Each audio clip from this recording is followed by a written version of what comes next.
Hello दोस्तों, इस class में हम लोग बात करने वाले हैं साइंस का chapter number 3 coal and petroleum की। दोस्तों, ये चैप्टर कवर करता है कि कोल एंड पेट्रोलियम किस तरीके से हम लोगों को मिलता है और इसका किस तरीके से हम लोगों को इस्तेमाल करना चाहिए, क्योंकि ये एक एग्जॉस्टेबल नेचुरल रिसोर्स है। ये नेचुरल रिसोर्स होने के बावजूद भी ऐसा रिसोर्स है कि एक ना एक दिन समाप्त हो जाएगा। तो शुरू करते हैं chapter number 3 coal and petroleum के बारे में। We use various material for our basic needs. हम लोग रोज़मर्रा की ज़िंदगी में अपनी ज़रूरतों को पूरा करने के लिए बहुत सारे मटेरियल्स का इस्तेमाल करते हैं। अगर गौर करेंगे, सुबह सो के उठने से लेके और शाम को बेड पे जाने तक हम लोग कितनी ही चीज़ों का इस्तेमाल रोज़मर्रा की ज़िंदगी में करते हैं। उनमें बहुत सारी, some of them are found in nature, कुछ तो सीधे नेचर से हम लोग ले लेते हैं, and some have been made by human effort, और उनमें से कुछ ऐसी होती हैं जो नेचुरल रिसोर्स को ही हम लोग कन्वर्ट कर लेते हैं अपनी ज़रूरत के हिसाब से। जैसे अगर हम लोग बात करते हैं तो आप बेड पे सोते हो, वो किसका बना है? वुड का बना हुआ है, राइट।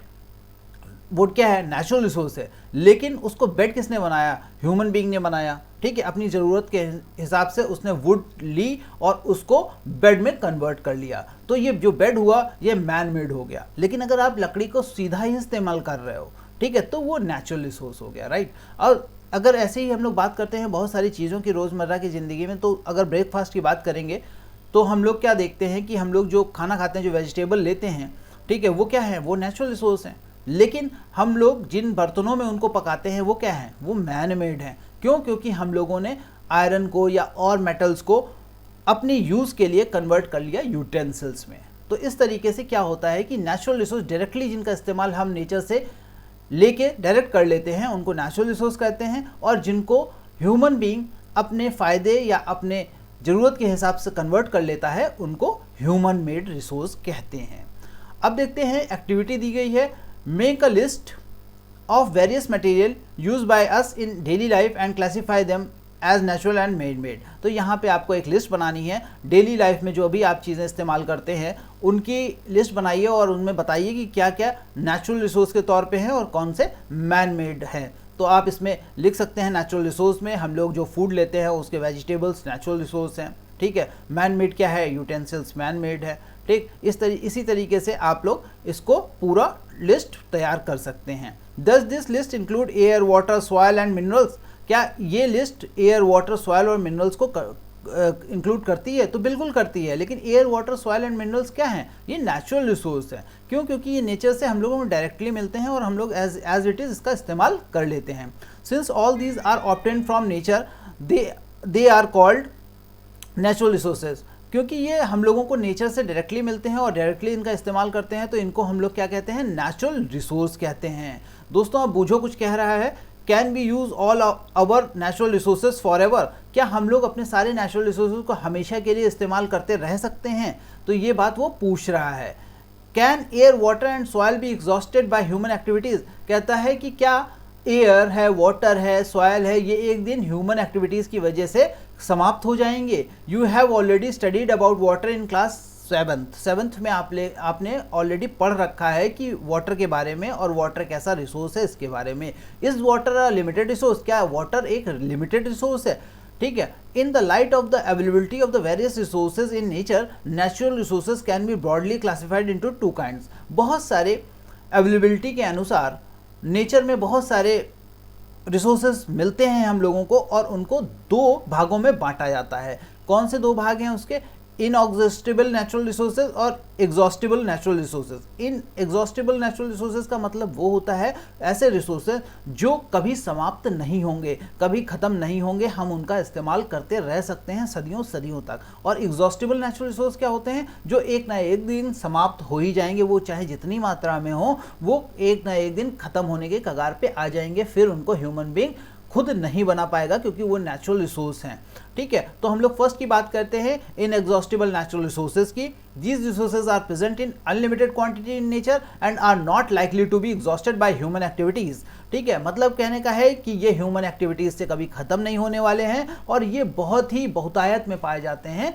नेचर में, यानी नेचर इनको बहुतायत में देती है ह्यूमन बीइंग को, और ह्यूमन बीइंग इनका इस्तेमाल सदियों सदियों तक करता रह सकता है, ये कभी ख़त्म नहीं होंगे। इनके एग्जाम्पल हैं सनलाइट और एयर। जब तक सन है ठीक है, तब तक सनलाइट हम लोगों को मिलता रहेगा। और आपको पता होगा कि अगर सनलाइट खत्म हो गई तो अर्थ पे लाइफ भी खत्म हो जाएगी, राइट। तो ये समझ लीजिए कि सनलाइट तब तक है जब तक हम लोगों का जीवन है या ह्यूमन बीइंग एग्जिस्ट कर रहा है अर्थ पे। एयर का भी सेम है, एयर नहीं होगी तो जो लिविंग ऑर्गेनिज्म है वो मर जाएंगे, ठीक है। तो इसलिए एयर भी क्या है, एक इनएग्जॉस्टेबल नेचुरल रिसोर्स है। इसका खत्म होने का मतलब है कि इंसान का खत्म हो जाना। तो ये कभी खत्म होने वाले नहीं होते, ये कभी भी खत्म नहीं होते, ठीक है। एग्जॉस्टेबल नेचुरल रिसोर्सेज में कौन से आते हैं? The amount of these resources in nature is limited. होते ये भी नेचुरल रिसोर्स हैं, लेकिन ये ऐसे हैं कि लिमिटेड है।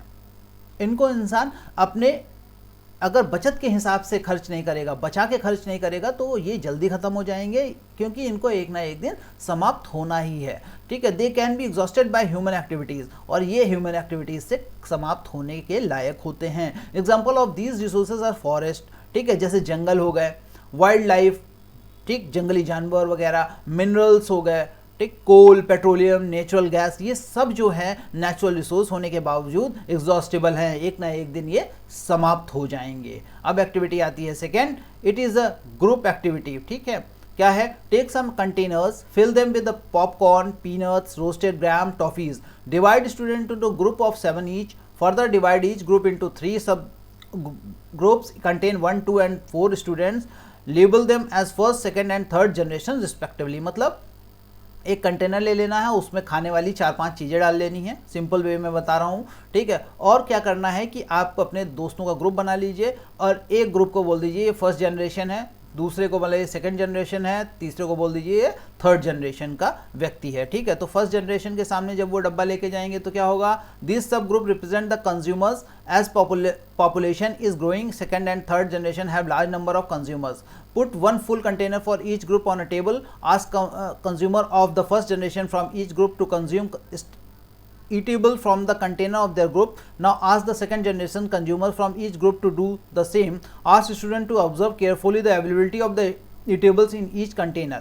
If something is left in the container, ask third generation for each group to consume it. Now finally observe whether all the consumer of the third generation got the eatable or not. Also observe if anything is still left in any of the containers. कहते हैं कि पहले generation को जब आप देते हो तो क्या होता है, जब फर्स्ट आप खाने वाली चीज़ें लेके जाओगे और अभी तक किसी ने उसमें से लिया नहीं है, और आप जब ऑफर करोगे पहले आदमी को तो उसके पास कितना ऑप्शन होगा? सारा ही होगा, 100%। अब उसमें से वो कुछ निकाल लेगा तो सेकंड वाले के लिए क्या हो जाएगा? कम रह जाएगी चीज़, ठीक है। अब उसके बाद थर्ड वाले के पास जाएंगे तो और कम होती चली जाएगी। तो इसी तरीके से ये एक्टिविटी को समझाने का मतलब है एग्जॉस्टेबल जो नेचुरल रिसोर्सेज हैं वो भी कुछ इसी तरीके से हैं। जब ये मिले होंगे तब बहुत आयत में होंगे, तो लोगों को लगा कि ये बहुत सारे हैं, आराम से जितना मना है उतना वेस्ट कर लो, जितना मना है उतना यूज़ करो, ठीक है। लेकिन जब सेकंड जनरेशन आई उसको लगा कि यार ये तो काफ़ी कम होते जा रहे हैं, तो उसने क्या किया? बचत के साथ इस्तेमाल करना शुरू। थर्ड जनरेशन को लगा नहीं ये तो बहुत ही ज़्यादा ऐसे हैं कि हो सकता है हमारी लाइफ में ये ख़त्म हो जाए, ठीक है। तो इस तरीके से स्टेप वाइज जो एग्जॉस्टेबल चीज़ें होती हैं वो एक ना एक दिन समाप्त होने की कगार पर आ जाती हैं। तो कहने का मतलब है कि उनको बचा के रखने की ज़रूरत है, जिस तरीके से यहाँ पे इस एक्टिविटी में कहा गया है कि अगर एक के पास कंटेनर आप पहले के पास ले जाओगे तो उसके पास 100% ऑप्शन होगा चीज़ों को लेने का, ठीक है। उसके बाद क्या होगा? सेकंड वाले के लिए कम होता जाएगा, थर्ड वाले के लिए और कम होता जाएगा, फोर्थ वाले के लिए और कम होता जाता है। जनरेशन दर जनरेशन ये चीज़ें धीमे धीमे करके ख़त्म होती चली जाएंगी और आपको क्या होगा कि एक दिन समाप्त हो जाएंगी, आपकी आने वाली जनरेशन के लिए बचेंगी नहीं, ठीक है। जो कि अच्छा नहीं है, क्योंकि ह्यूमन बीइंग तो हर कोई है और हर एरा में, हर टाइम में इसकी ज़रूरत होती है। किसी न किसी चीज़ की ख़त्म हो जाने से हो सकता है कि आप उसका रिप्लेसमेंट कर लें किसी और चीज़ से, लेकिन उसके समाप्त हो जाने से वो चीज़ स्वयं में नहीं मिलती, खुद नहीं मिल पाती है, ठीक है। इसीलिए कहते हैं कि एग्जॉस्टेबल नेचुरल रिसोर्सेज को बचा के रखना है, मतलब ऐसे ख़त्म करना है या ऐसे यूज़ करना है कि जितना इस्तेमाल हो उतना ही यूज़ करो, फालतू उसका इस्तेमाल ना करो। आगे बढ़ते हैं। Assume that the eatable in the container represent the total availability of exhaustible natural resource like coal, petroleum और natural gas बताया, ठीक है। जैसे ईटेबल है उसी तरीके से हम लोगों के पास कोल, पेट्रोलियम और नेचुरल गैस हैं, वो भी एग्जॉस्टेबल है, ये भी एग्जॉस्टेबल है। Each group may have a different consumption pattern, सभी ग्रुप के पास एक डिफरेंट कंजम्पशन पैटर्न होता है। Are the earlier generation of any group too greedy, ठीक है, पहली जनरेशन जो होती है उसके पास ऑप्शन ज़्यादा होता है तो इसलिए वो ग्रीडी हो जाती है और उसको समझ में भी नहीं आता कि ये एक दिन खत्म हो जाएंगे। It may be that the earlier generation in some group were concerned about the coming generations and left something for them, ठीक है, और कुछ आगे जब बढ़ते जाते हैं तो हम लोगों को समझ में आता है एक ना एक दिन खत्म हो जाएंगी चीज़ें, तो वो क्या करते हैं फिर बचत करने लगते हैं, वो धीरे धीरे उन रिसोर्सेज का इस्तेमाल करना शुरू करते हैं और जितनी ज़रूरत होती है उतना ही इस्तेमाल करते हैं, ठीक है।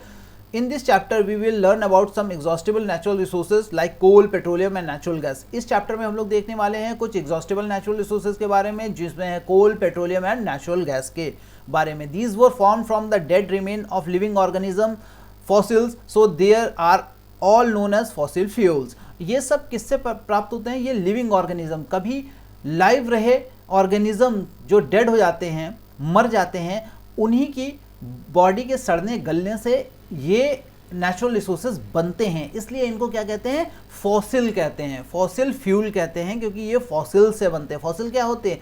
ठीक है, डेड रिमेन्स, मतलब किसी और लिविंग ऑर्गेनिज्म के मर जाने के बाद जो बॉडी उसकी बचती है और उसके सड़ने गलने से जो फ्यूल्स प्रोड्यूस होते हैं उसको कहते हैं फॉसिल फ्यूल। तो ये सब कोल है, पेट्रोलियम है, नेचुरल गैस है, ये क्या है? ये फॉसिल फ्यूल्स हैं। ये कभी ना कभी लिविंग ऑर्गेनिजम्स के डेड होने के बाद उनकी जो बॉडी है उसके डिके होने से बने हैं, इसीलिए इनको फॉसिल फ्यूल कहते हैं दोस्तों, ठीक है। आगे बात करेंगे कोल की। अब बात आती है कोल की। You may have seen coal और heard about it. It is a hard as stone and is black in colour. कैसा होता है कोल? आप लोगों ने सभी ने लगभग देखा होगा। लकड़ी जैसा होता है, बिल्कुल एकदम पत्थर जैसा देखने में लगता है, लकड़ी का भी होता है, स्टोन का भी होता है। यहाँ पे बात नहीं है तो हम लोग बात नहीं करेंगे, ठीक है। और ये क्या होता है? देखने में काला होता है, ठीक, और हार्ड होता है स्टोन की तरह। Coal is one of the fuel use to cook food, और ये अक्सर खाना बनाने में पहले इस्तेमाल होता रहा है। अभी भी हलवाई लोग भट्टी जलाने में इसका इस्तेमाल करते हैं। Earlier it was used in railway engines. पहले के जो स्टीम इंजन्स थे उनमें स्टीम प्रोड्यूस करने के लिए, हीट देने के लिए इस कोल का ही इस्तेमाल हुआ करता था जब इलेक्ट्रीफाई नहीं हुई थी रेलवे लाइन्स अपनी। To produce steam to run the engine, ठीक है, स्टीम प्रोड्यूस करने के लिए, इंजन को दौड़ाने के लिए हम लोग जो स्टीम बनाते थे वो कहाँ से बनती थी? उसके लिए हीट कहाँ से आती थी? यही कोल जला के हीट प्रोड्यूस की जाती थी। It is also used in thermal power plant to produce electricity. ये थर्मल पावर प्लांट में टरबाइन को चलाने के लिए, जो एनर्जी चाहिए होती है वहाँ पे भी कोल का ही इस्तेमाल हुआ करता है। थर्मल पावर प्लांट्स अभी भी कुछ हैं जहाँ पे कोल का इस्तेमाल होता है, ठीक है, टरबाइन को चलाने में। और टरबाइन जब चलती है तो क्या प्रोड्यूस होता है? इलेक्ट्रिसिटी प्रोड्यूस होती है। Coal is also use as a fuel in various industry. बहुत सारी इंडस्ट्रीज़ में जो जहाँ पे फर्नेसेस वगैरह जलाई जाती हैं या जिन जगहों पे, जिन इंडस्ट्रीज़ में हीट की ज़रूरत पड़ती है वहाँ पे भी coal as a energy source काम आता रहा है, ठीक है। तो दोस्तों इसका इस्तेमाल अब बहुत ज़्यादा नहीं होता, क्योंकि अब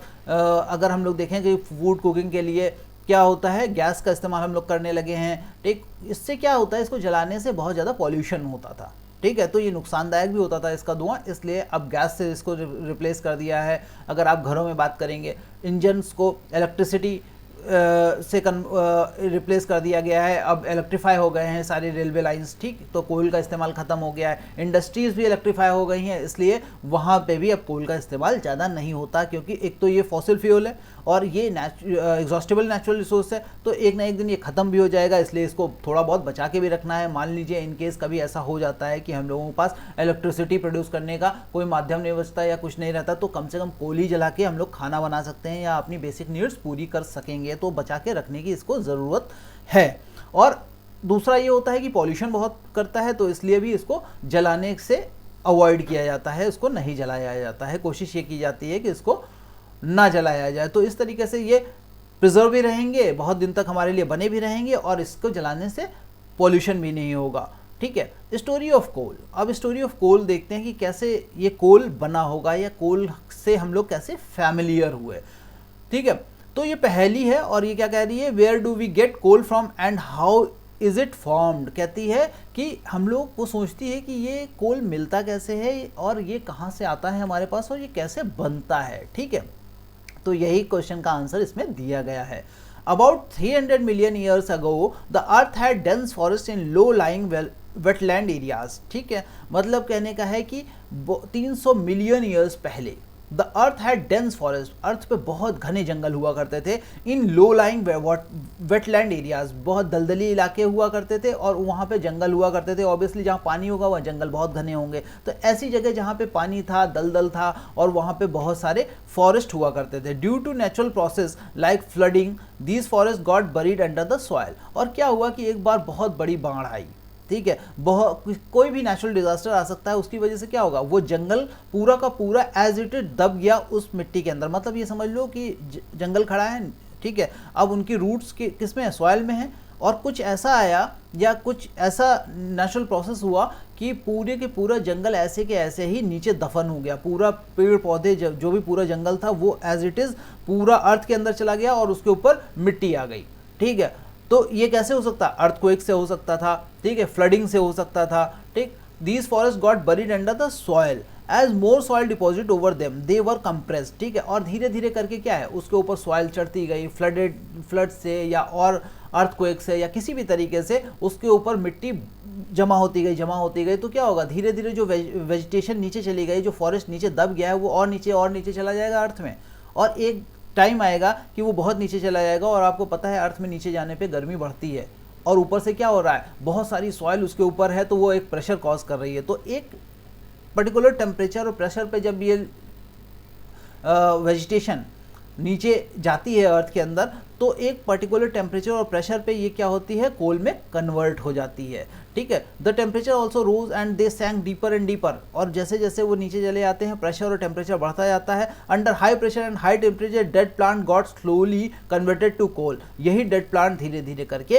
कोल में कन्वर्ट हो जाते हैं। तो दोस्तों लेकिन ये प्रोसेस एक दिन का नहीं है, सैकड़ों साल लग जाते हैं इसमें। धीरे धीरे करके सॉइल जमा होने में कितने साल लगे होंगे, ठीक है, तो ये हजारों साल का प्रोसेस होता है। ठीक है, धीरे धीरे करके ये डीपर चले जाते हैं सारे प्लांट्स। ठीक है, ये नीचे चले जाते हैं, फिर प्रेशर और टेम्परेचर धीरे धीरे इनको कन्वर्ट कर देता है कोल में। ठीक, got slowly converted to coal as coal contain mainly carbon. Coal में क्या होता है, ये मेनली कार्बन ही होता है। ठीक है, the slow process of conversion of dead vegetation into coal is called carbonisation. और इस प्रोसेस को कहते हैं वेजिटेशन। जो आप ग्रीन वेजिटेशन देखते हो, इसी का जब काली कोयले में बदल जाने का जो प्रोसेस होता है उसको कार्बनाइजेशन कहते हैं। मतलब ये जब पूरी तरीके से कार्बन में कन्वर्ट हो जाता है तो इसको कार्बनाइजेशन कहते हैं।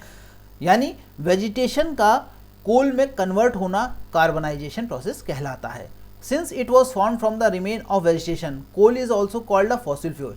क्योंकि ये वेजिटेशन के रिमेन से बना है, ठीक है, मतलब जो वेजिटेशन होती है उसके दब जाने से ज़मीन के अंदर धीरे धीरे टेम्परेचर और प्रेशर की वजह से बना है, तो इसलिए इसको क्या कहते हैं, फॉसिल फ्यूल कहते हैं। क्योंकि ये किसके फॉसिल से बना है, ये वेजिटेशन के फॉसिल से बना है। ठीक, तो कोल को क्या कहते हैं, वेजिटेशन का फॉसिल फ्यूल कहते हैं। A coal mine is shown in figure 5.2। 5.2 में एक कोल माइन को दिखाया गया है। ये क्या होता है भाई, जमीन के अंदर जब दब गया है कोल तो जमीन के अंदर ही बनेगा ना, तो जमीन के अंदर जब बन गया है तो उसको निकालेंगे कैसे, तो उसकी माइनिंग की जाती है, उसको खोदना पड़ता है, फिर वो निकलता है।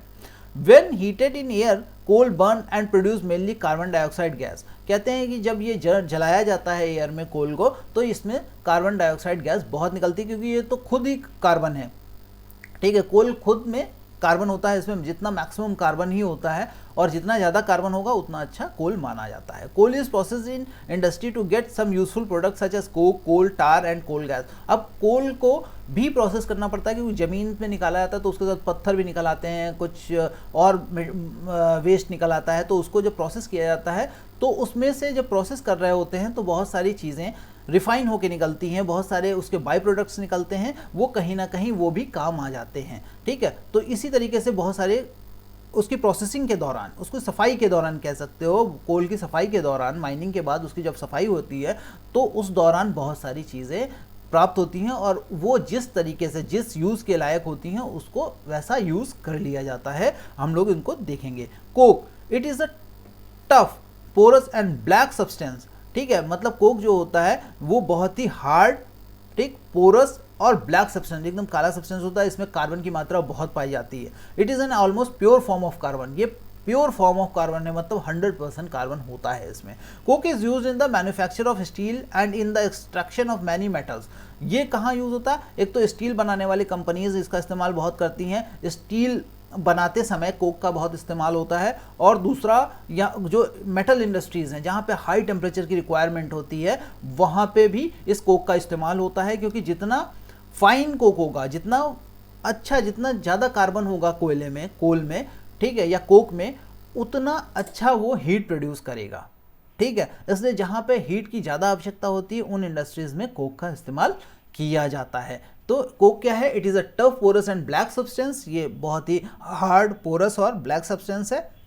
It is an almost pure form of carbon, और ये बिल्कुल प्योर फॉर्म है कार्बन का। Coke is use in the manufacture of steel. Steel manufacturing plants में इनका बहुत इस्तेमाल होता है इसका। And in the extraction of many metals, बहुत सारे मेटल्स को निकालने में, उनकी प्यूरिफाई करने में कोक का बड़ा योगदान है। मतलब बहुत ज़्यादा इस्तेमाल होता है ऐसी इंडस्ट्रीज़ में जहाँ पे मेटल की रिफाइनिंग होती है, ठीक है।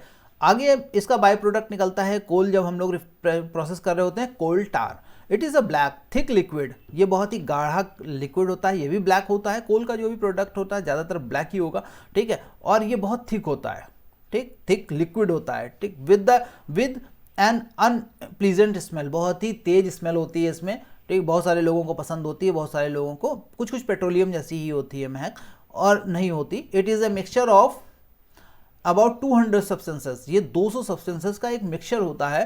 Products obtain from coal tar are used as starting material for manufacturing various substances use in everyday life and in industry. Coal tar को भी बहुत सारी चीज़ों में इस्तेमाल किया जाता है, बहुत सारे इंडस्ट्रीज़ में इसका इस्तेमाल होता है, अलग अलग जगह इसको, मतलब जहाँ पे भी इनका यूज़ करना होता है वहाँ पे यूज़ हो जाता है। लेकिन इसका सबसे ज़्यादा यूज़ होता रहा है रोड बनाने में। जो रोड में ब्लैक ब्लैक आपको देखता है वो कोल टार ही हुआ करता है, ठीक है। तो उससे क्या होता है, ये एक तरीके से ग्लू की तरह काम आता है, रोड को बांधने के काम आता है, ठीक है। बहुत ही हार्ड मटेरियल होता है, लिक्विड होता है, तो इसको जब डालते हैं और जब जैसे ही ये कूल डाउन हो जाता है, ये एकदम हार्ड हो जाता है। तो ये रोड बनाने में बड़ा काम आता रहा है, ठीक है। Use everyday life and industry like synthetic die. Synthetic die इससे बनती है, ब्लैक होता है, डाई भी ब्लैक होती है, तो बहुत अच्छी सिंथेटिक डाई इससे बनती है। कुछ दवाइयों में भी ये काम आता है, एक्सप्लोजिव्स बनाने में काम आता है, परफ्यूम्स बनाने में, plastic, paint, photography material, roofing material बनाने में भी ये काम आता है,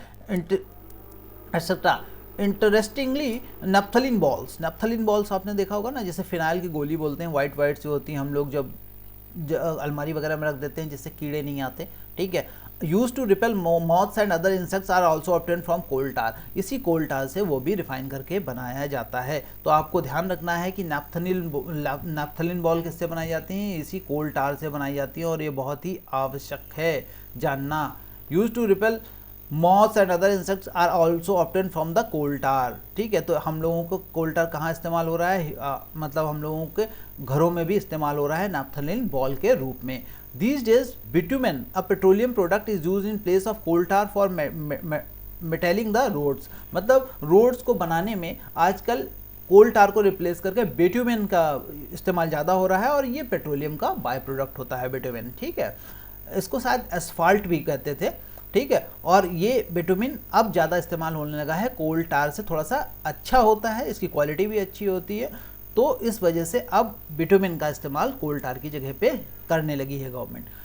कोल गैस आता है। अब कोल को रिफाइन किया जाता है तो उससे कुछ गैसेस निकलती हैं, वो कोल गैस कहलाती हैं। Coal gas is obtain during the processing of coal to get coke. जब हम लोग कोल को रिफाइन कर रहे होते हैं, रिफाइन मतलब उसको साफ कर रहे होते हैं, और कोक वगैरह और कोल टार जब ये निकल रहा होता है, उसी समय एक बाय प्रोडक्ट और निकलता है गैसियस फॉर्म में, जिसे हम लोग कोल गैस कहते हैं। It is used as a fuel in many industries situated near the coal processing plant. ये बहुत सारी इंडस्ट्रीज़ में एनर्जी के सोर्स के रूप में इस्तेमाल कर लिया जाता था, और ये वहाँ पे इस्तेमाल होता है जहाँ कोल प्रोसेसिंग प्लांट हैं, जहाँ पे कोल की सफाई होती है, वहीं पे ये गैस निकलती है। तो वही पाइप के जरिए उन आसपास की इंडस्ट्रीज़ में भेज दिया जाता है, क्योंकि ये बहुत ही सस्ती गैस होती है, तो इसलिए इसको बहुत दूर तक ले जाने में खर्चा ज़्यादा आएगा। इसलिए कहाँ इसका इस्तेमाल ज़्यादा होता है? जहाँ पे कोल इंडस्ट्रीज़ हैं या कोल प्रोसेसिंग प्लांट लगे हुए हैं, और उन्हीं के आसपास अगर कोई और इंडस्ट्री है और उसको एनर्जी की आवश्यकता होती है, तो ये कोल गैस उनसे ले लेते हैं। तो इससे दोनों का काम चल जाता है। उनके कोल गैस यूज़ हो जाती है, उसके पैसे मिल जाते हैं और दूसरी इंडस्ट्री को भी एक सस्ता एनर्जी का सोर्स मिल जाता है। ठीक है, अब इसको पढ़ लेते हैं। Coal gas was use for the street lighting for the first time in London in 1810 and New York around 1820। ठीक है, कहते हैं कि लंदन में 1810 में कोल गैस का इस्तेमाल किया जाता था स्ट्रीट लाइटिंग के लिए। ठीक है, और न्यूयॉर्क में इसका 1820 में इस्तेमाल होने लगा था। Nowadays it is use as a source of heat rather than light. आजकल ये हीट का ज़्यादा सोर्स हो गया है लाइट से। ठीक है, पहले ये लाइट के सोर्स के तौर पे इस्तेमाल होता था क्योंकि वहाँ पे लैंप वगैरह जलाए जाते थे तो गैस इसकी इस्तेमाल कर ली जाती थी। ठीक है, कंट्रोल करके ये गैस उसमें जला दी जाती थी लैंप वगैरह में, धीरे धीरे रात भर जलती रहती थी तो स्ट्रीट लाइटिंग के काम में आती थी। अब इलेक्ट्रिसिटी आ गई है तो बल्ब लगाए जाते हैं। ठीक, लेकिन अभी भी ये कोल गैस कहाँ पे इस्तेमाल होती है? इंडस्ट्रीज़ में, फर्नेस वगैरह को चलाने में, जहाँ पे हीट वगैरह की ज़रूरत होती है, इस गैस का इस्तेमाल कर लिया जाता है। ठीक है, अब बात आती है पेट्रोलियम की दोस्तों। ठीक है, बहुत ही यूज़फुल चीज़ है, रोज़मर्रा की ज़िंदगी में हम लोग आजकल यूज़ कर रहे हैं। पेट्रोलियम से हम लोगों का रोज़ का वास्ता है। ठीक है, तो पेट्रोलियम के बारे में जानेंगे। You know that petrol is use as a fuel in light automobiles such as motorcycle, scooter and cars. कहते हैं कि लाइट ऑटोमोबाइल्स में, लाइट ऑटोमोबाइल मतलब motorcycle, scooter, car. Heavy automobiles कौन से होते हैं? ट्रक, बस वगैरह। ठीक है, तो यहाँ पे हम लोग के इसका इस्तेमाल करते हैं, ज़्यादातर पेट्रोल का इस्तेमाल करते हैं। Heavy motor vehicles like truck and tractor run on diesels. ठीक है, कहते हैं कि हैवी मोटर व्हीकल, ट्रक और ट्रैक्टर किससे चलाए जाते हैं? वो डीजल से चलाए जाते हैं। Petrol and diesel are obtained from a natural resource called petroleum. ये दोनों ही किससे बनाए जाते हैं? पेट्रोलियम से ही बनाए जाते हैं। The word petroleum is derived from the Petra, rock. Petroleum word कैसे डिराइव है? पेट्रा जिसका मतलब होता है रॉक, पत्थर, एंड ओलियम, ऑयल, यानी पत्थर का ऑयल। पेट्रोलियम का मतलब होता है पत्थर का oil. As it is mined from between the rock under earth as shown in figure 5.4। कहते हैं कि ये माइन किया जाता है, ये भी अर्थ के अंदर से ही निकाला जाता है। ठीक है, और आगे फिगर में दिया भी गया है कि किस तरीके से इसको हम लोग ज़मीन से निकालते हैं। और पेट्रोलियम को शुरुआती दौर में जब ये निकला तो लोगों को लगता था कि ये पत्थर का ऑयल है, पत्थर से बना है, लेकिन जब इसको बाद में स्टडी किया गया तो पता चला कि पेट्रोलियम पत्थर का ऑयल नहीं है, लेकिन तब तक इसका नाम पेट्रोलियम पड़ चुका था। तो क्या है पेट्रोलियम? फिर है क्या? तो हम लोग देखते हैं। Do you know how petroleum is formed? क्या आप जानते हो कि किस तरीके से पेट्रोलियम बना होगा? Petroleum was formed from organism living in the sea. Petroleum किससे बना? Organism living in the sea. जो ऑर्गेनिज्म सी में रहते हैं या ओशन में रहते हैं वो क्या होते हैं? जब डेड हो जाते हैं तो कहाँ जाएंगे? वो तली में ही तो बैठ जाएंगे, है ना। उनके जो ऑर्गन्स हैं वो क्या डेड ऑर्गन्स जो हैं, या कह लीजिए कि जो उनके फॉसिल्स हैं वो कहाँ जाएंगे? वो ओशन की, सी की तली में बैठ जाएंगे। ठीक है, और वो धीरे धीरे करके क्या होगा? उसके ऊपर रेत, मिट्टी जमा होती रहेगी, तो एक दिन वो सारी जो स्केलेटन कह लीजिए या जो वेस्ट है, ठीक है, लिविंग ऑर्गेनिज्म का, वो कहाँ दबता चला जाएगा? धीरे धीरे करके सी के, ओशन के अंदर दबता चला जाएगा। ओशन में भी तो लैंड होगी ना कहीं। ठीक है, उस लैंड के नीचे दबता जाएगा।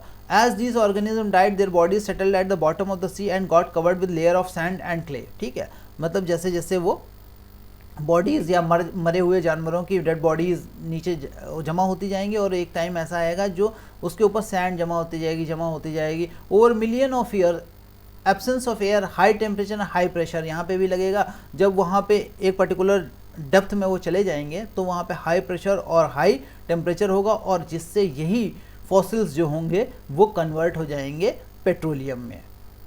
Transform the dead organism into petroleum and natural gas. और सदियों में, सालों साल में ये फिर धीरे धीरे डेड ऑर्गेनिज्म पेट्रोलियम में और नेचुरल गैस में कन्वर्ट होते जाते हैं। It shows the deposit of petroleum and natural gas. You see that the layer containing petroleum, oil and gas is above that of water. Why is it so? Recall that oil and gas are lighter than water and do not mix with it. कहते हैं कि हम लोग देखते हैं कि अगर हम लोग ये देखेंगे, ये डायग्राम देखते हैं तो ये देखिए क्या है, वेल्स हैं।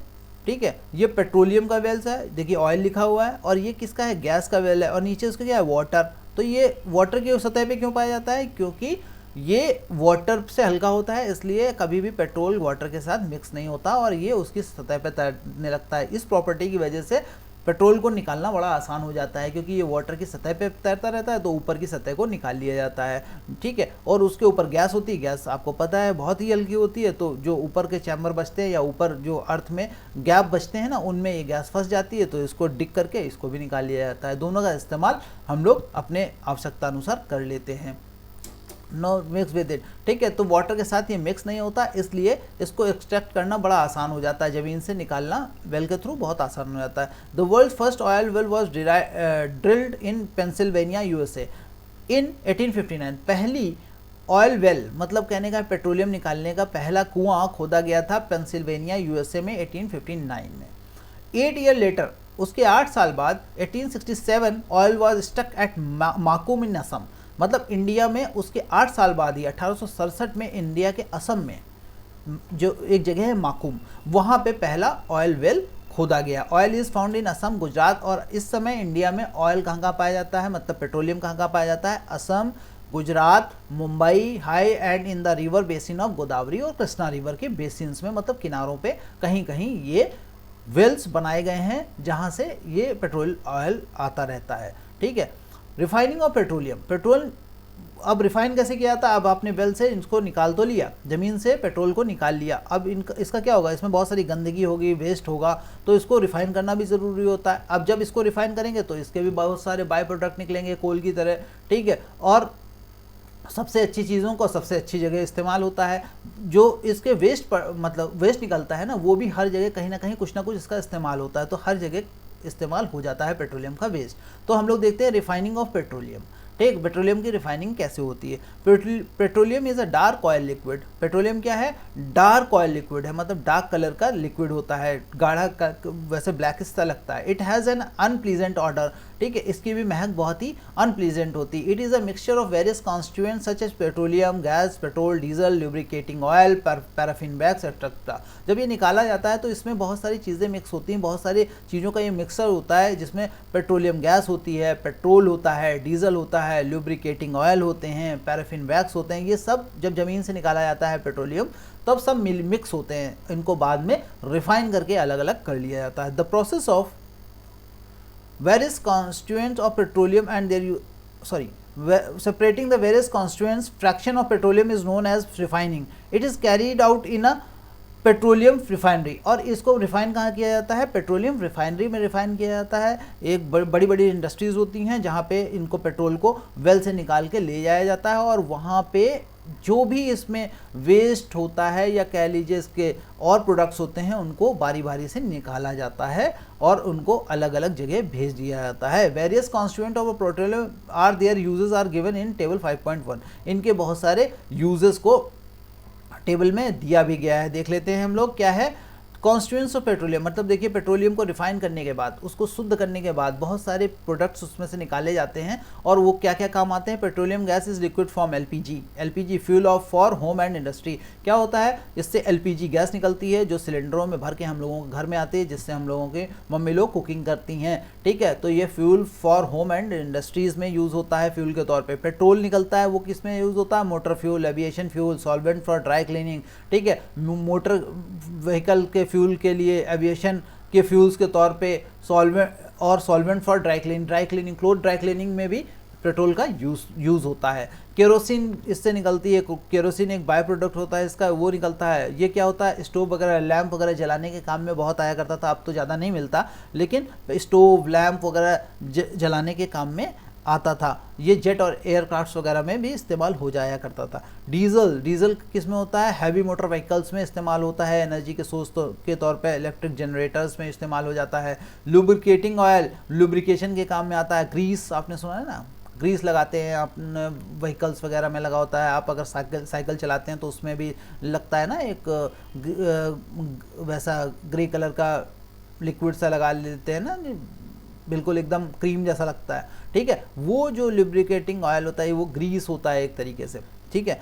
ठीक, तो वो उसके भी काम आ जाता है। बाकी जो इसका वेस्ट ऑयल बचता है वो भी ग्रीसिंग के काम में आता है, लुब्रिकेशन के काम में आता है, मशीनों में, इंडस्ट्रीज़ की जो मशीनें उसमें डालने के काम में आ जाता है। पैराफिन वैक्स ऑइंटमेंट में, कैंडल्स, वैसलीन बनाने, वैसलीन जो वैसलीन आप लोग लगाते हो, आप लोगों ने नाम सुना होगा, उसको पेट्रोलियम जेली कहते हैं। इसीलिए पेट्रोलियम जेली कहते हैं क्योंकि वो पेट्रोल का बाय प्रोडक्ट हो जाता है। पैराफिन वैक्स निकाला जाता है और उसी से ऑइंटमेंट, कुछ मलहम बनाए जाते हैं, दवाइयाँ बनाई जाती हैं। कैंडल्स का जो वैक्स होता है वो इससे मिल जाता है। वैसलीन बनाई जाती है जो आप लोग बहुत अच्छे से मुंह पे लगाया करते हो, ठीक है, वो पेट्रोलियम प्रोडक्ट है। बिटुमेन पेंट वगैरह बनाने में, रोड सरफेसिंग के काम में बिटुमेन का इस्तेमाल होता है। इसको हम लोगों ने पहले भी देखा था। इस समय चारकोल की जगह इसका इस्तेमाल ज़्यादा होने लगा है। तो इस तरीके से पेट्रोलियम के बहुत सारे बाय प्रोडक्ट्स निकलते हैं, प्रोडक्ट्स निकाले जाते हैं उसमें से, और उसको रिफाइन करने के दौरान अलग अलग उनका इस्तेमाल होता है, अलग अलग जगह उनको भेज दिया जाता है। ठीक है, इसको पढ़ लेते हैं। Many useful substances are obtained from petroleum and natural gas, these are termed as a petrochemicals. ठीक है, जब ये चीज़ें निकाली जाती हैं पेट्रोलियम से, नेचुरल गैस और पेट्रोलियम के और प्रोडक्ट्स जब निकाले जाते हैं तो इनको कहते हैं पेट्रोकेमिकल्स। ठीक है, ये केमिकल निकाले जाते हैं क्योंकि वे पेट्रोलियम से ही ये सारे केमिकल्स निकाले जाते हैं, तो इसलिए इनको पेट्रोकेमिकल कहते हैं। These are used in the manufacture of detergent, fibre, polyester, nylon, acrylic. ठीक है, बहुत सारे फाइबर्स, डिटर्जेंट और पॉलिएस्टर, नायलॉन, एक्रेलिक मतलब आर्टिफिशियल क्लोथ बनाने के काम में ये बहुत ज़्यादा काम में भी आते हैं। Polythene and other man made plastics बनाने में भी इनका बड़ा इस्तेमाल होता है। Hydrogen gas obtained from natural gas is used in the production of fertiliser, urea.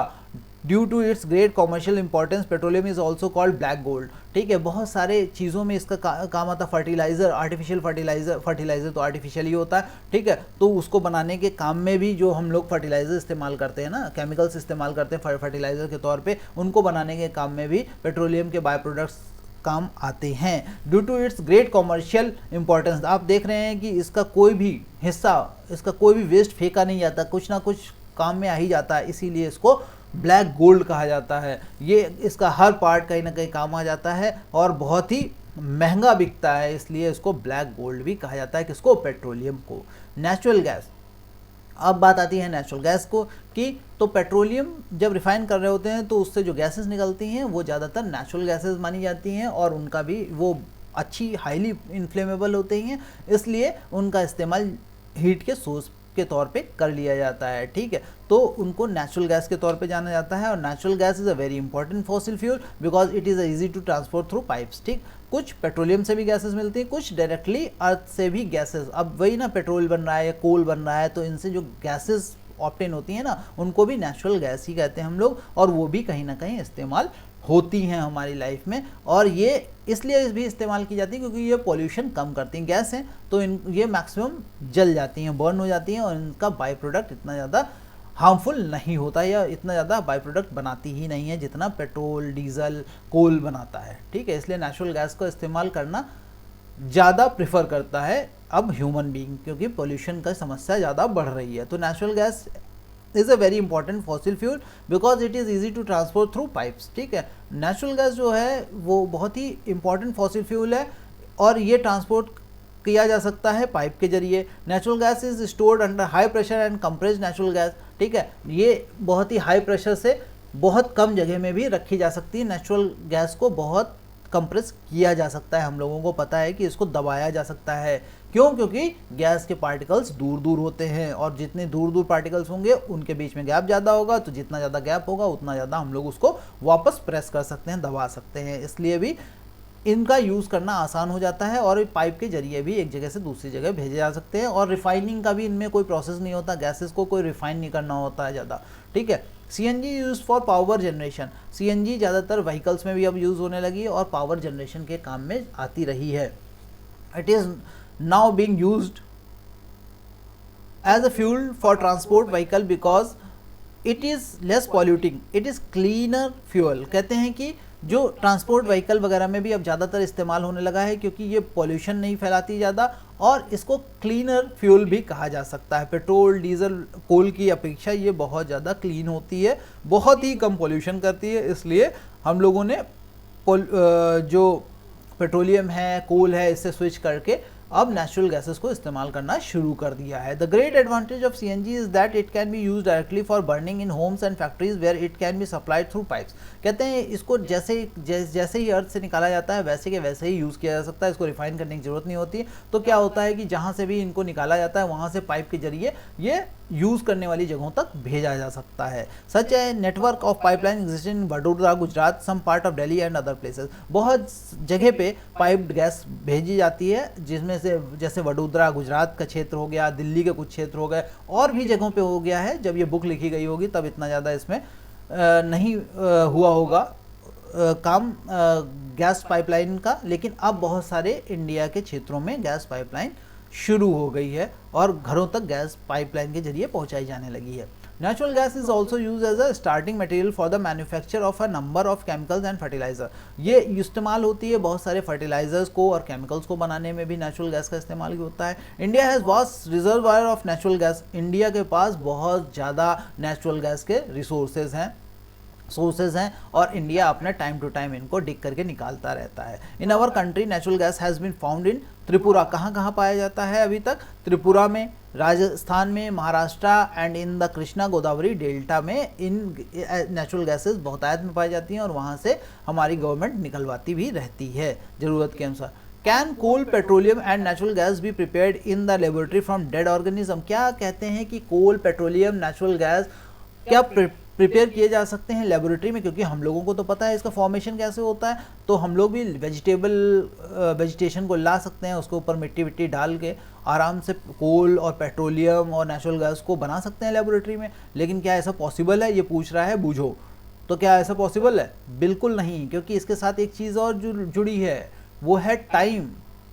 ठीक है, ये एक पर्टिकुलर समय बहुत लंबे अरसे में बन पाते हैं, बहुत एक लंबे समय में बन पाते हैं। ऐसा नहीं है कि लेबोरेटरी में लाए और आपने उतना प्रेशर और टेम्परेचर देके और 1 मिनट में बना लेंगे पेट्रोल। नहीं, इनको टाइम भी लगता है। तो एक पर्टिकुलर टाइम, एक पर्टिकुलर टेम्परेचर, एक पर्टिकुलर प्रेशर चाहिए होता है इनको कन्वर्ट होने के लिए। इसीलिए ये नेचुरल रिसोर्सेज होने के बावजूद एग्जॉस्टिबल है, क्योंकि अगर ये दोबारा बनने में भी आएंगे तो लाखों साल ले लेंगे। ठीक है, तो इसीलिए इनको संभाल के खर्च करने की ज़रूरत पड़ती है। पहली क्या कह रही है? No, their formation is very slow process and condition for their formation can not be created in the laboratory. कहती है कि उनका क्रिएशन होना, उनको बनाना बहुत ही स्लो प्रोसेस होता है और ऐसी कंडीशंस लेबोरेटरी में नहीं दी जा सकती हैं। लाखों साल आप लेबोरेटरी में तो बैठे नहीं रहेंगे। ठीक है, तो और ना ही उतना प्रेशर, ना ही उतना टेम्परेचर जनरेट कर पाएंगे लेबोरेटरी में आर्टिफिशियली। ठीक है, तो पेट्रोल और इनको कोल को, नेचुरल गैस को बनाना लेबोरेटरी में संभव नहीं है। ये ह्यूमन बीइंग नहीं बना सकता, ये एक नेचुरल प्रोसेस है इनका बनना। इसीलिए इनको नेचुरली ही बनने देना चाहिए और इस तरीके से इस्तेमाल करते रहना चाहिए, जिससे ये धीरे धीरे हम लोगों को मिलते रहें, प्राप्त हो रहे हैं। ऐसा नहीं है कि मिले और उनको हम लोगों ने एकदम ख़त्म कर दिया और फिर बैठ गए कि अब दोबारा कब बनेंगे। उनको बनने में बहुत साल लग जाएंगे, तब तक ह्यूमन रेस रहेगी नहीं रहेगी ये भी नहीं पता।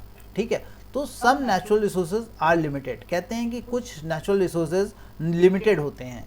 You have situated in the beginning of the chapter that some natural resources You have studied in the beginning of the chapter that some natural resources are exhaustible like fossil fuel, forest, minerals। ठीक है, कहते हैं कि हम लोगों ने शुरुआत में पढ़ा था चैप्टर के कि कुछ नेचुरल रिसोर्स एग्जॉस्टिबल होते हैं, मतलब समाप्त होने लायक होते हैं, जिनमें फॉसिल फ्यूल है। फॉसिल फ्यूल कौन से? कोल, पेट्रोलियम, नेचुरल गैस। फॉरेस्ट, जंगल हैं, वो अगर आप ज़्यादा यूज़ करोगे, उनको कटाई करते रहोगे, उनको ख़त्म करते रहोगे तो एक दिन वो भी ख़त्म हो जाएंगे। मिनरल्स हैं, ठीक है, जो अर्थ से निकलने वाले मिनरल्स हैं वो भी आप बहुत ज़्यादा इस्तेमाल करेंगे तो एक ना एक दिन ख़त्म ही हो जाएंगे। वो कहाँ तक अर्थ बना के आपको देगी ना। You know that the coal and petroleum are fossil fuel. आपको पता है कि कोल और पेट्रोलियम क्या है? फॉसिल फ्यूल है, हम लोगों ने पढ़ा। It is required the dead organism million of year to get convert into these fuels. इनको चाहिए होता है डेड ऑर्गेनिज्म और मिलियन ऑफ ईयर्स कन्वर्ट होने के लिए वापस फॉसिल फ्यूल में। On the other hand, the known reserve of these will last only a few hundred years। कहते हैं कि जो भी अब नेचुरल रिसोर्सेज या फॉसिल फ्यूल के रिसोर्सेज रह गए हैं वो कुछ 100 सालों के लिए ही रह गए हैं, जो भी नोन है, जो पता है। अभी हो सकता है ऐसे हों जो उनको पता ना हो और भी ज़्यादा हम लोगों का काम चल जाए, लेकिन अभी जो हम लोगों को फॉसिल फ्यूल के रिसोर्सेज पता है, जहाँ से भी आता है, इसके रिजर्वायर जो हैं वो बहुत ही कम है और कुछ 100 सालों तक ही अब ये चल पाएगा। Moreover burning of this fuel is a major cause of air pollution. और इनका दूसरी समस्या ये, एक तो ख़त्म हो जाएंगे, दूसरा ये है कि ये पॉल्यूशन बहुत क्रिएट करते हैं, पॉल्यूशन बहुत फैलाते हैं, इसलिए भी इनको ज़्यादा इस्तेमाल नहीं करना चाहिए। There is use is also link to global warming. और इनका यूज़ जो है ग्लोबल वार्मिंग का कॉज करता है। It is therefore necessary that we use these fuel only when absolutely necessary. इसीलिए जब हम लोगों को बहुत आवश्यकता पड़ जाए, बहुत ही ज़्यादा ज़रूरत हो और कोई और सोर्स ना हो हमारे पास इस एनर्जी का, तब हम ऐसे फॉसिल फ्यूल्स का इस्तेमाल कर सकते हैं। तो हम लोगों को क्या करना चाहिए कि फॉसिल फ्यूल का कुछ ना कुछ ऑप्शन निकालना चाहिए, कुछ ना कुछ दूसरा माध्यम निकालना चाहिए जिससे फॉसिल फ्यूल को हम लोग बहुत लंबे अरसे तक रख भी पाएँ और इनसे होने वाले पोल्यूशन से भी बच सकें। It is therefore necessary that we use these fuels only when absolutely necessary. This will result in better environment, smaller risk of global warming and their availability for a longer period of time. ठीक है, इससे हम लोगों को दोनों फायदे होंगे, एक तो पॉल्यूशन कम होगा, दूसरा लंबे अरसे तक ये हम लोगों के लिए बने रहेंगे। मान लो इनकेस दुनिया में कभी ऐसा परिस्थिति आ जाती है कि वापस वही समस्याएं आ जाती हैं, एनर्जी के और सोर्स खत्म हो जाते हैं, तो हम लोग इन पेट्रोलियम और इन फॉसिल फ्यूल्स का इस्तेमाल उस समय कर पाएंगे। In India, the Petroleum Conservation Research Association (PCRA) advise people how to save petrol diesel while driving. Their tips are, कहते हैं कि पेट्रोलियम कंजर्वेशन रिसर्च एसोसिएशन है इंडिया में, जो एडवाइस करती है लोगों को कि किस तरीके से पेट्रोल डीजल को बचाना है और उनको किस तरीके से ज़्यादा दिनों तक बचाए रखना है और क्यों उनका कम इस्तेमाल करना चाहिए, उससे पोल्यूशन होता है, क्या उसके हार्म्स होते हैं, इस सब चीज़ से जागरूक बनाता है, इन सब चीज़ों से अवेयर करता है पेट्रोलियम कंजर्वेशन रिसर्च एसोसिएशन, जो कि इंडिया में काम करता है। और उनके टिप्स क्या है? Drive at a constant and moderate speed as far as possible. बहुत तेज़ गाड़ी नहीं चलानी चाहिए, बहुत धीमे गाड़ी नहीं चलानी चाहिए, मॉडरेट स्पीड से चलाते रहिए। ठीक है, ज़्यादा ब्रेक, ज़्यादा क्लच दबाने से क्या होता है, फ्यूल बहुत ज़्यादा वेस्ट होता है, उससे क्या होता है, एक तो आपके पैसे भी ज़्यादा खर्च होंगे और दूसरा पॉल्यूशन ज़्यादा होगा। Switch off the engine at traffic light और at a place where you have to wait. अगर आपको वेट करना है तो इस दौरान गाड़ी का इंजन बंद कर लीजिए। बहुत सारे लोग स्टार्ट रखते हैं, ठीक है, उससे कोई फ़ायदा नहीं होने वाला है, बल्कि उससे पैसों का भी नुकसान है और पॉल्यूशन का सबसे ज़्यादा नुकसान है इन्वायरमेंट का। Ensure correct tyre pressure. Tyre pressure अच्छा रखिए, उससे भी क्या होता है, टायर प्रेशर अगर कम होता है तो गाड़ी को खींचने में एनर्जी ज़्यादा लगती है और एनर्जी ज़्यादा लगेगी तो बनेगी किससे, आपका जो फ्यूल इस्तेमाल हो रहा है और फ्यूल वेस्ट होगा उससे। ठीक है, ensure regular maintenance of the vehicle. ठीक है, मेंटेन करके रखिए अपने व्हीकल को ताकि वो कम से कम इन फ्यूल्स का इस्तेमाल करे। ठीक है, और सबसे बड़ी चीज़ है, आप इन फ्यूल्स का तभी इस्तेमाल करें जब आपको आवश्यकता समझ में आए। कोशिश यही है कि इनको वेस्ट ना करें, लंबे अरसे तक भी ये बने रहें हमारे पास और इनसे होने वाले पोल्यूशन से भी हम लोग बच सकें। तो दोस्तों, इस तरीके से ख़त्म होता है चैप्टर 3। ठीक है, और हम लोग नेक्स्ट चैप्टर जल्दी ही देखेंगे। Thank you very much.